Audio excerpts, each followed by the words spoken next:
ये सुधर नहीं सकता। कुत्ता की पूंछ में पुंगरिया कितनी भी देर तक डालो, हमेशा टेढ़ी की टेढ़ी निकले। यही हाल पाकिस्तान का है।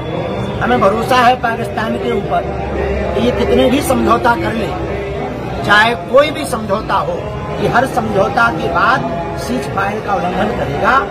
देखो, यहाँ तो जब तक घर में घुसकर भारत के सेना के पास, यशस्वी प्रधानमंत्री जी के पास इससे बेहतर उपाय और समय नहीं है। भारत की भूमि POK लेने का सबसे बढ़िया यही समय है, सही समय है। घर में घुसकर के केवल जो है मिसाइल दागने भर से काम नहीं चलना है। पाक अधिकृत कश्मीर को भारत के अंतर्गत लाना चाहिए और पाकिस्तान को मुंह तोड़ जवाब देना चाहिए, क्योंकि ये बिगड़ेल औलाद, देखो बातों के भूत। वहाँ पर जश्न मनाया जा रहा है, पटाखे फोड़े जा रहे हैं पाकिस्तान में।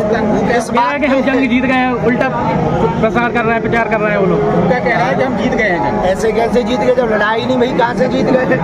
बिना लड़ाई के जीतने का काम ये पाकिस्तान में ही हो सकता है। कुछ दिनों तक, अभी 2 दिन पहले मिनी दिवाली मना रही थी, तब नहीं जश्न मना रहे थे। जब दीपावली के पहले ही हैप्पी दिवाली चल रही थी, उधर उधर से घड़ाम भड़ाम भड़ाम कर रहे थे।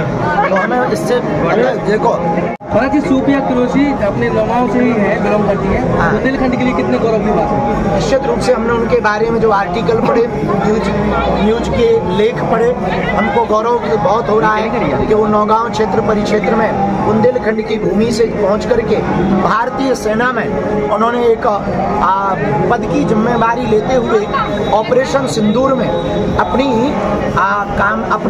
कार्यशैली के द्वारा पूरे भारत को आकर्षित किया और बेटियों के लिए एक नई मिसाल प्रस्तुत की कि हमारी बेटियां भी बेटों से कम नहीं है।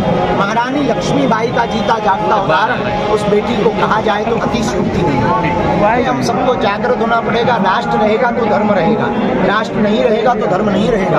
इसलिए प्रत्येक बालक को सेना के प्रति सम्मान रखना पड़ेगा। प्रत्येक भारतीय को भारत माता के कर्तव्यों के निर्वहन के लिए हम लोगों को खुद अगर जंग में उतरना पड़े तो प्रत्येक भारतीयों को शस्त्र शास्त्र दोनों की विधा से पारंगत रह करके अगर हमको जो है भारतीय सेना के साथ कदम से कदम मिलाने का मौका मिले तो उसे भारत माता का सौभाग्य समझ करके देखिए, प्रत्येक व्यक्ति को भर्ती से ज्यादा जरूरी है तैयारी, और तैयारी होगी घर में। तो हमें लगता है कि प्रत्येक क्षेत्र कस्बा गाँव में भारत माता के प्रति समर्पित बालकों, युवान बालकों को ट्रेनिंग दी जानी चाहिए।